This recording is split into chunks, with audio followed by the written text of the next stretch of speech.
Estamos ao vivo, povo da fé, que Deus abençoe a todos, sejam muito bem-vindos para essa live tão importante, tão especial. Eu estou aqui para um assunto extremamente relevante, eu preciso falar isso hoje para vocês, não posso deixar para amanhã. Haja visto, estou numa correria muito grande, mas parei tudo para te passar esse aviso e essas informações, inclusive como está aí na capa, vai parar tudo, como a gente sempre diz, né? E muitos desavisados entram aqui xingando e reclamando. Ah, mas vai parar tudo o quê? É porque são pessoas que não caminham conosco. Para você que caminha conosco, sabe o que significa esse vai parar tudo. E realmente, vai parar tudo no mundo espiritual, onde nós estaremos estabelecendo o jejum em prol da salvação da nossa família, dos nossos familiares. Então permaneça até o final. E hoje eu quero falar aqui com vocês algo que muitas pessoas têm me perguntado. Muitas pessoas têm questionado a respeito da volta de Jesus. E a realidade é que, por incrível que pareça, nós temos um número enorme de pessoas que estão dentro da igreja, dentro da casa de Deus, que servem a Deus, mas têm medo de ouvir falar sobre a volta de Jesus, sobre a escatologia bíblica, sobre as evidências e sinais do fim dos tempos. Tem pessoa que fica em pânico quando ele ouve falar a respeito de tudo o que está para acontecer, a respeito de todas as evidências bíblicas que consolidam com a volta de Jesus Cristo. Porém, eu vou estar falando aqui nessas próximas semanas a respeito da volta de Jesus e o porquê que a pessoa que tem Jesus como seu Senhor e Salvador, ela não tem que se preocupar, ok? Eu vou falar aqui algo muito importante. Jesus pode voltar em 2025. Ainda esse ano, Jesus pode voltar. Guarde isso que eu estou te falando aqui. Fica até o final. Não murmure e não reclame. Só ouça, tá bom? Depois você comenta. A palavra de Deus, ela deixa bem claro, tá? Perguntaram isso para Jesus também a respeito desse dia, a respeito desse momento. E quando se formula essa pergunta para Jesus, Jesus, como homem que estava aqui na terra, ele responde: olha, quanto ao dia e hora, ninguém sabe. Nem os anjos que estão lá no céu têm essa informação. Porém, Jesus estava ali falando como um homem. É óbvio que hoje ele, na posição em que está, à destra do Pai, como o Cristo glorificado, ele tem ciência disso, né? Mas quando estava aqui na terra como homem, ele não tinha, e falou a verdade, tá? Que esse dia e hora está restrito à decisão do Pai, ok? Porém, aí ele começa a relatar sinais e evidências para que todos ficassem atentos e soubessem que aquilo ali eram sinais deixados por Deus para sabermos que se aproxima a vinda de Jesus Cristo. E é óbvio que todos esses sinais estão descritos de maneira clara e objetiva ali no Evangelho de Mateus, principalmente ali é um sermão escatológico que Jesus está passando para os seus discípulos e para os seus ouvintes, em Mateus 24. Então Jesus faz esse sermão escatológico que abrange o capítulo 24 de Mateus e também abrange o capítulo 25, e ele dá ali inúmeras evidências a respeito da volta de Jesus. E dentre muitas evidências que ele deixa ali, falando de guerras, pestes e fome, rumores de guerras, terremotos, de coisas do gênero, nação contra nação, pai contra filho, filho contra pai, né? Tudo que nós já estamos vendo. Além de todas essas evidências, ele também retorna lá no começo, na época de Noé, e usa o acontecimento das épocas de Noé como uma evidência para que nós olhássemos aquela história e soubéssemos que a volta dele também seria da mesma forma. E ele diz assim: assim como foi nos dias de Noé, assim será a volta do Filho do Homem. Comiam, bebiam, casavam e davam-se em casamento, até que Noé entrou na arca e não o perceberam. E veio o dilúvio e levou a todos. É assim que diz lá, né? Nessa passagem, Jesus está dizendo, de maneira clara e evidente, que o acontecimento advento do arrebatamento da igreja há de ser de uma maneira em que as pessoas não vão se dar por conta.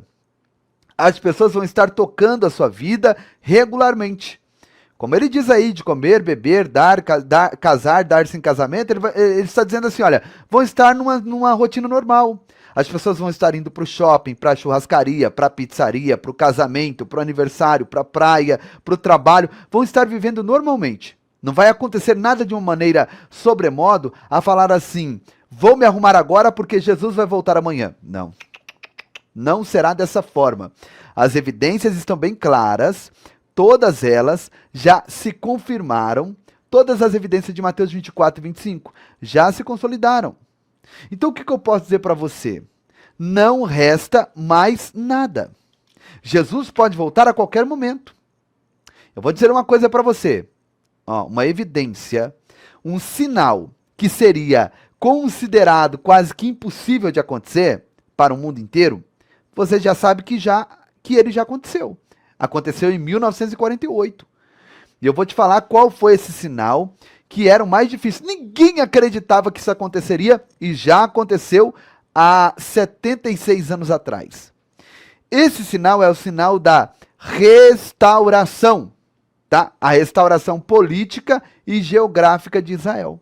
É a restauração de Israel como um Estado, Israel como nação, Israel como povo, Israel como um país que tem o seu idioma, suas culturas, seus costumes, que é o que formula uma nação. Então o que acontece? Até 1948, isso era considerado impossível. Por quê? Porque não se tem história na humanidade de um povo que ficou disperso pelo mundo inteiro por 100 anos que seja. Por 100 anos. E conseguiu, então, se restaurar, se fazer novamente como uma nação. Ou seja, uma nação que foi destruída, dizimada, espalhada por todos os cantos do globo térreo e voltou a ser nação novamente. Não existe uma história igual essa. Essa é a única. Então o que ocorreu? Israel não ficou disperso por 100 anos, por 200 anos, por 300 anos. Israel ficou disperso por quase 2.000 anos. Quase 2.000 anos, dispersos, espalhados.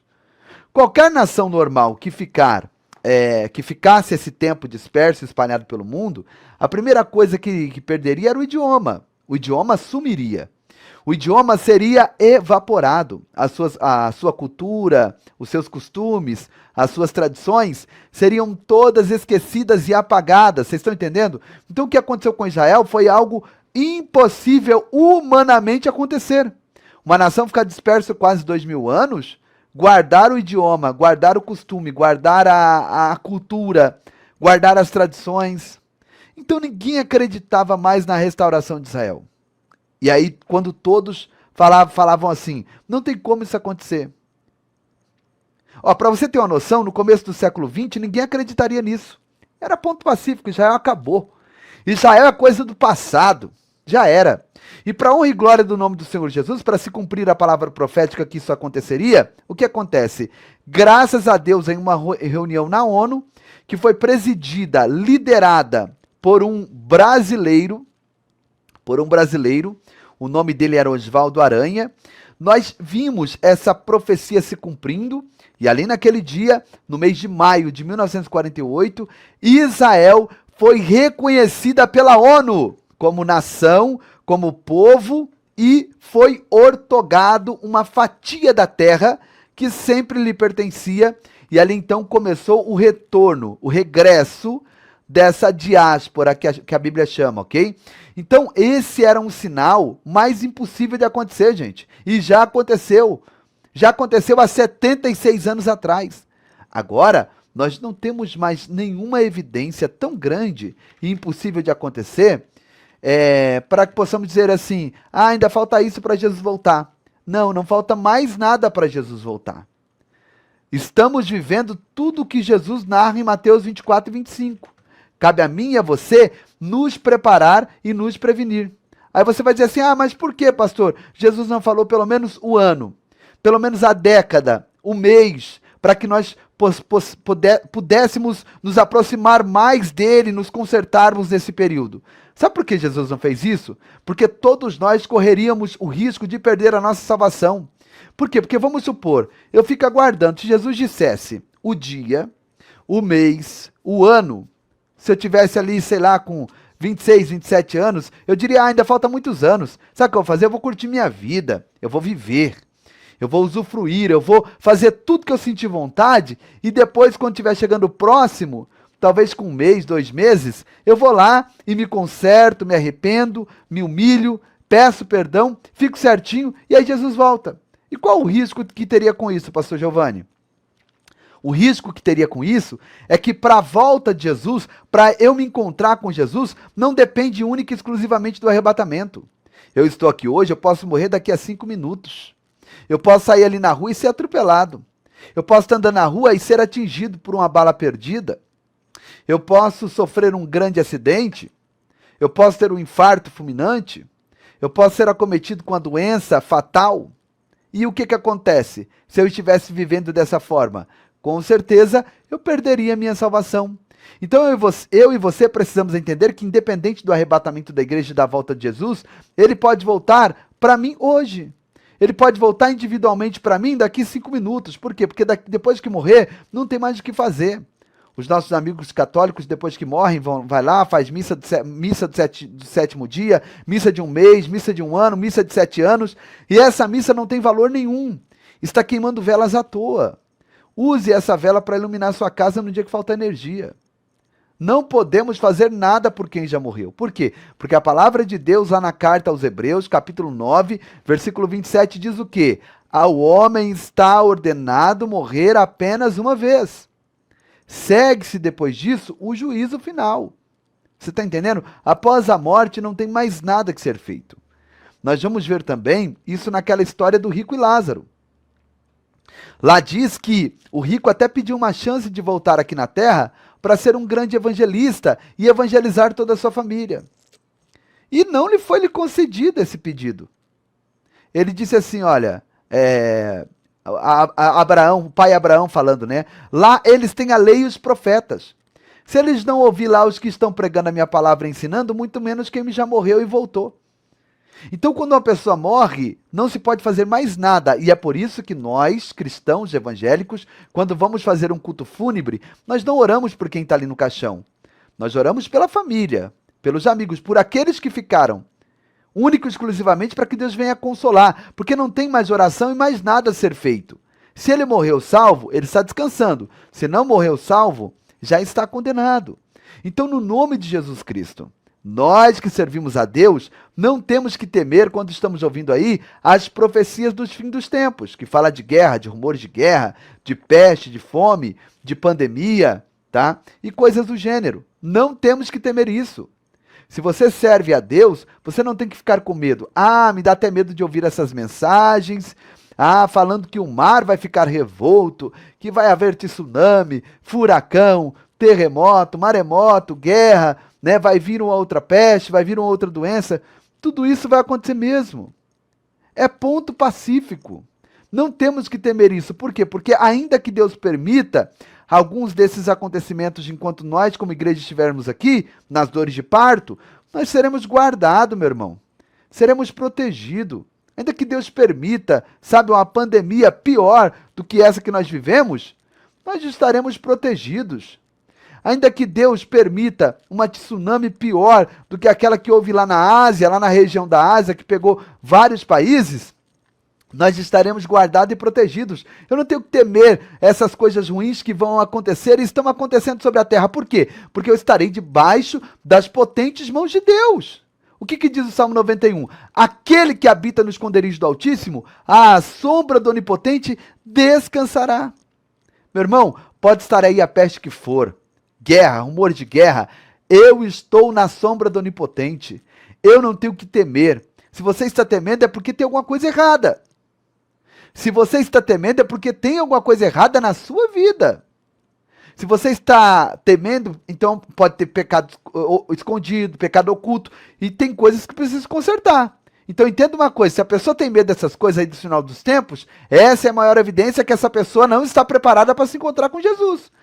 Essa é a maior evidência. Se a pessoa tem medo, a pessoa precisa procurar se acertar com Deus, ajustar a sua vida espiritual, a sua vida ministerial, se acertar com a família, com os entes queridos, com os seus amigos.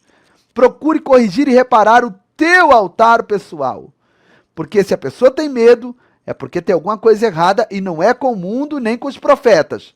Tem alguma coisa errada é com a vida da pessoa. Porque quem está com a vida no altar não tem medo de guerra, não tem medo de peste, não tem medo de fome, não tem medo de pandemia, não tem medo de tsunami.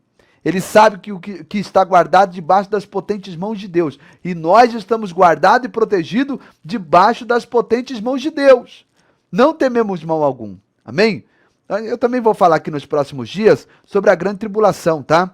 Vou tentar distinguir para você aqui de uma maneira bem sucinta as linhas teológicas que existem a respeito desse evento, né, a grande tribulação. A respeito da grande tribulação, nós temos aí, né, os anti-tribulacionistas, temos também os meso-tribulacionistas e também temos os pós-tribulacionistas, né? Uma coisa é bem verdade, guarde isso com você. Seja antes, meso ou pós-tribulacionista, a única coisa que nós devemos entender é o seguinte: isso não interfere na minha salvação. O que eu preciso é estar preparado hoje para encontrar com Jesus. O que você tem que entender é que você tem que estar acertado hoje. Vivamos o dia de hoje como se Cristo voltasse amanhã. E independente de pós, meso ou pré-tribulacionista, nós temos que estar com a nossa vida preparada, com a nossa vida no altar. Em nome de Jesus Cristo, eu quero dizer uma coisa. Pasme, o que eu estou falando aqui eu tenho base para te dizer. Jesus pode voltar neste ano. Jesus pode voltar neste mês. Jesus pode voltar ainda essa semana. Por quê, pastor? Porque não existe mais nenhuma evidência que esteja faltando acontecer. Que ainda precise acontecer. Jesus pode voltar nesse ano.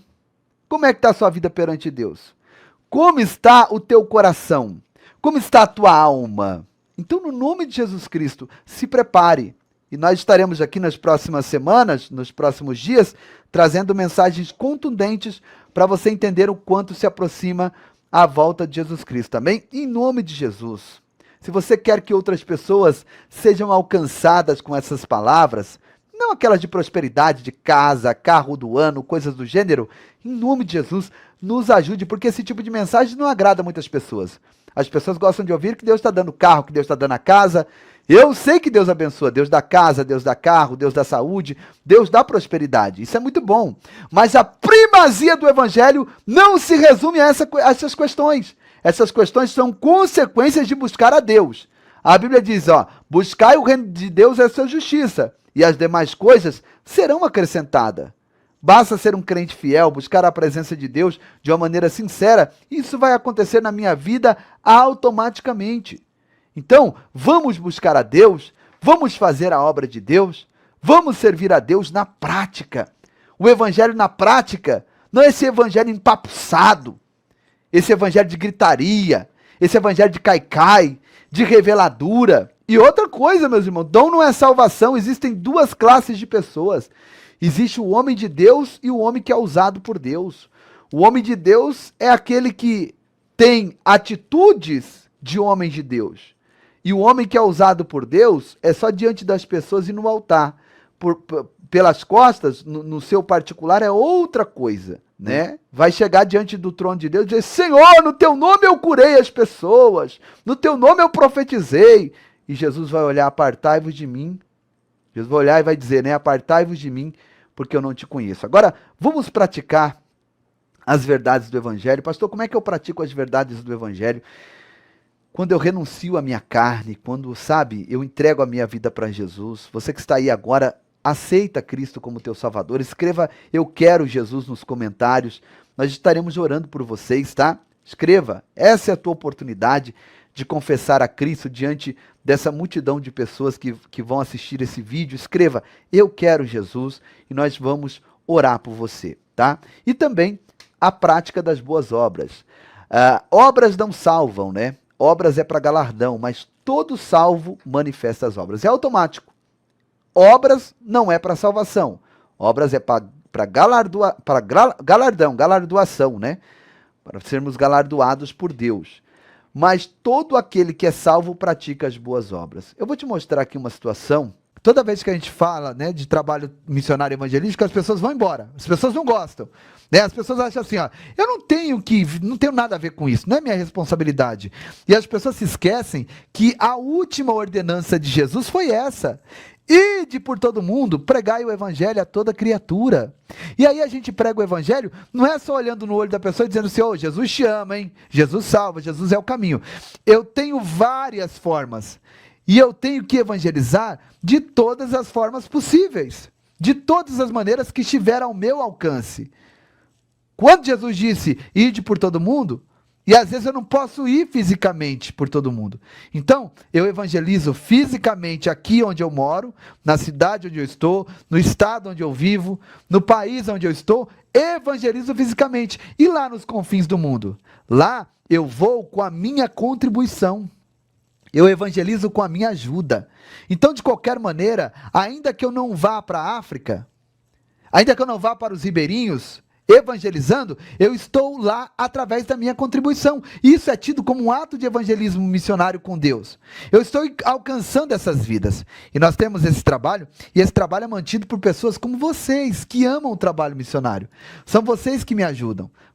São vocês que mantêm esse trabalho. E eu venho aqui pedir encarecidamente para vocês continuarem nos ajudando, em nome de Jesus Cristo.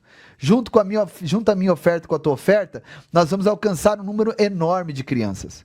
Eu já profetizo aqui bênçãos sem medidas, sabe? Eu profetizo aqui a abertura das comportas dos céus na vida daqueles que já têm sido fiel, na vida daqueles que têm semeado, né? Que têm assumido esse compromisso com essas crianças. Eu profetizo e eu tenho certeza que Deus não vai te decepcionar. Deus vai abrir a comporta dos céus. Deus vai multiplicar o seu celeiro, transbordar o seu lagar. Eu tenho certeza disso, eu profetizo isso na vida de vocês. Uma restituição centruplicada. E no nome de Jesus, aqui na descrição, aqui embaixo, né, tem algumas informações, os dados necessários, como o CNPJ, que é uma chave Pix, o WhatsApp também, que é uma chave Pix, uma conta da Caixa Econômica Federal e uma do Bradesco. Agora dá uma olhada nessa imagem aqui e vê se não dá para dar um glória a Deus bem forte aí, ó. Dá uma olhada. Povo da fé, estamos aqui agora, em frente à horta, onde os irmãos estão regando, eles fazem um mutirão. É muito linda a união desse povo para regar a horta. E aqui nós temos o que, amor? Tomate, milho, alface, couve, cebola, mandioca. E ele falou mais alguma coisa, né? Sim, tem que agora muita não, coisa. Muito alimento. Então, isso aqui, gente, também é resultado da sua semente. Lembra quando a gente comprou o terreno, quando a gente colocou as máquinas para arar a terra? Tudo foi um investimento. Nada é gasto, tudo é investimento. E hoje nós estamos colhendo frutos. E o povo aqui, gente, você vê a alegria, você vê a evolução. Para eles, talvez para algumas pessoas, isso aqui pode não ser nada. Mas para eles, isso aqui é grande demais. Que Deus abençoe a todos que têm semeado. Não repara não que nós já estamos só o caco, né, amor? Valorizando, né? Que recebeu. Valorizando, são muito gratos. Você vê a gratidão no olhar, nas palavras de cada um. E que Deus abençoe a todos e vão para cima, porque tem muita coisa ainda para ser feita. E o sol tá quente demais. Quente. Vamos para cima.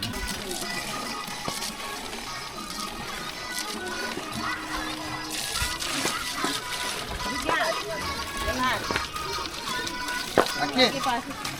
Cuidado, segura. Vamos lá, Simone. Aí, onde é que eu vou? Onde é? Lá na frente,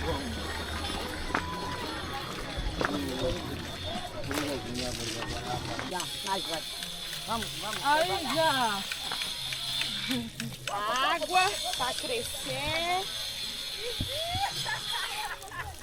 Aqui, povo da fé, é a horta. Aqui é couve, ó. Couve, aqui é o quê? Tomate. Tomate. É aqui?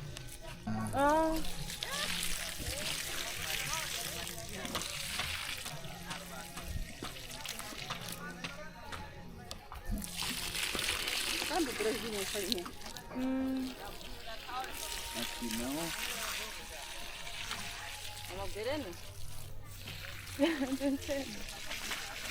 Isso aqui. É. Mandioca. Ah, mandioca. Vou dar um sorriso aqui.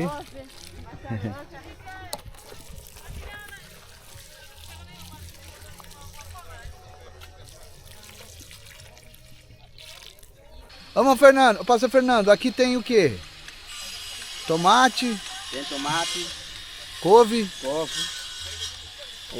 cebola cebola, e batata leino. batata E e mandioca. E mandioca. E Nossa, mandioca. tem bastante coisa. Tá aí. Muito bom. Tá feliz, pastor Fernando? Estou muito feliz. Também temos esse semente. Essa é o quê? Maçaroca. Como é o nome? É maçaroca. Maçaroca? É milho. Milho. Milho. Ah, Olha que delícia. milho também. Muito bom. A irmã, ó, trabalhando com o bebezinho É. na cafunda.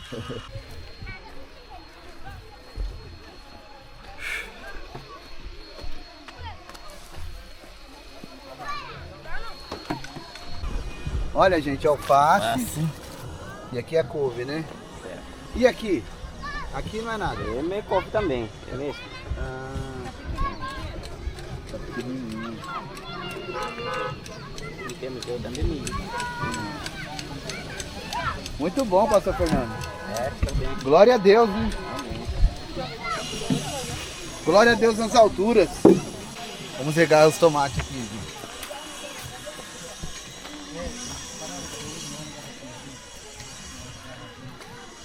Acá?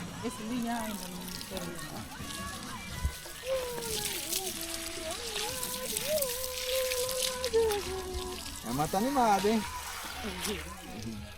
Rende mais, né, irmã? Ouvindo louvor?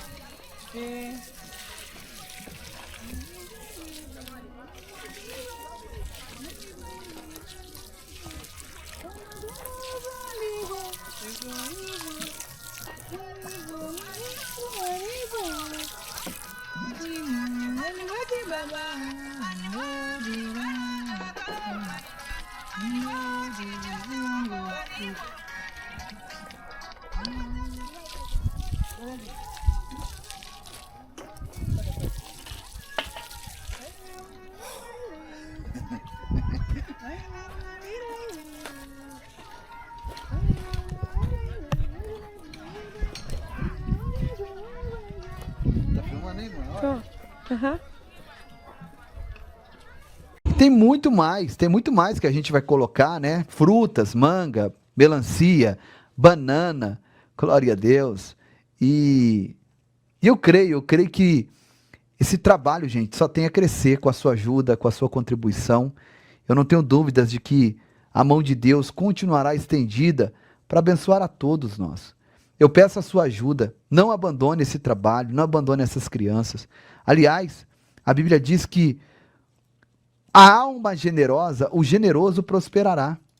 Aquele que dá alívio aos outros, alívio também receberá. O trabalho não para, as refeições não param. Todos os dias nós estamos ali, quer seja aqui em Amatanda, quer seja nas bases que nós assumimos ali também em Moçambique. 5.000 crianças em toda Moçambique. Também tem nos ribeirinhos da Amazônia. Inclusive, no final dessa live aqui, eu vou colocar uma canção de todo o trabalho que nós fizemos em 2024, ali no ano passado. Há uma retrospectiva, não todo o trabalho, né? Mas uma boa parte daquilo que nós fizemos, e você vai ter um pouco mais de noção do quão glorioso é esse trabalho que nós estamos desenvolvendo. Olha esse sorriso. Eu te pergunto aqui, quanto vale esse sorriso aqui? Hã? Olha o brilho no olhar dessa menina. E essa menina aqui, quando ela chegou em Amatanda, gente, ela estava toda rasgada. Vocês lembram que a gente mostrou para vocês ela com a roupa toda rasgada? E agora tá aí, né? Bonitinha, com um brilho no olhar, com um sorriso no rosto, se alimentando. Isso aqui é impagável. Isso aqui, gente, não tem preço. Oh, glória a Deus. Isso aqui é lindo demais.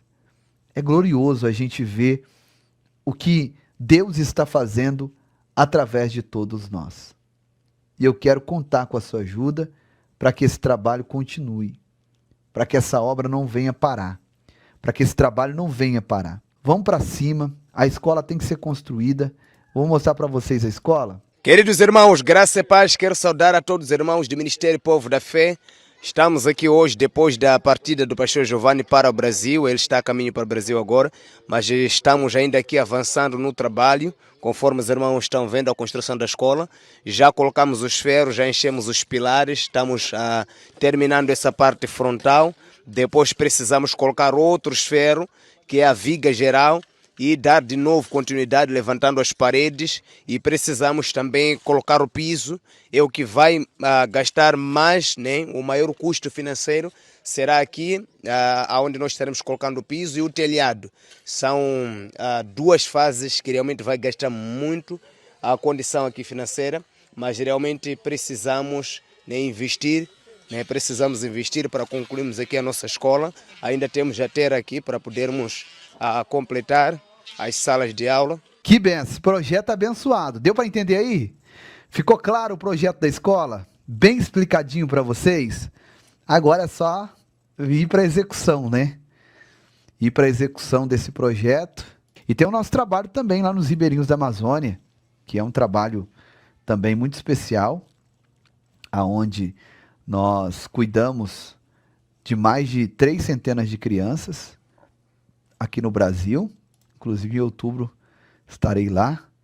Aqui nós entramos rio adentro, né? Fazendo as entregas das cestas básicas e pregando o evangelho, ganhando almas para Jesus. E é muito forte esse trabalho, pesado, mas forte, e é algo que eu gosto muito de fazer. E nós vamos para cima. A obra não para, a missão não para, e o nome do Senhor Jesus continuará sendo glorificado. Amém? Glória a Deus. Bom, gente, eu vou ficando por aqui, não é por muito falar que nós seremos ouvidos, né? Mas acredito que você pode fazer prova com Deus. Faça a prova com Deus. Se o Espírito Santo abrir o teu coração e dizer, contribua.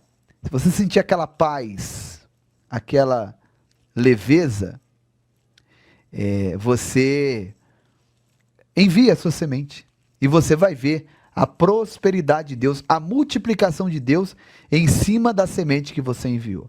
Eu tenho aqui casos de pessoas que começaram a contribuir com bem pouquinho. Eu não estou falando de valores, não. Eu estou falando de generosidade. Dentro da sua condição. Não é para você pegar da tua mesa, da boca dos seus filhos e mandar para cá, não. É dentro da sua condição. Pastor, minha condição é bem pouquinha. Não há problema. E não tenha vergonha por isso.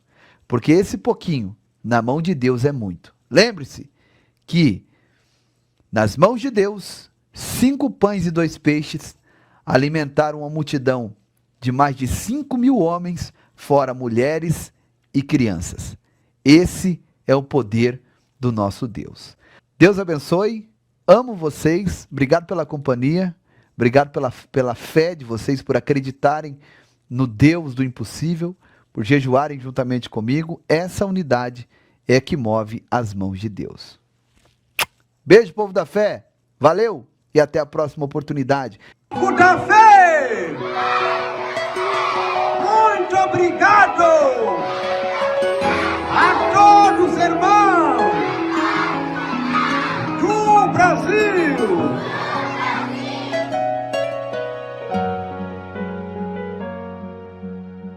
A obra está fluindo, projeto e a matanda vai além.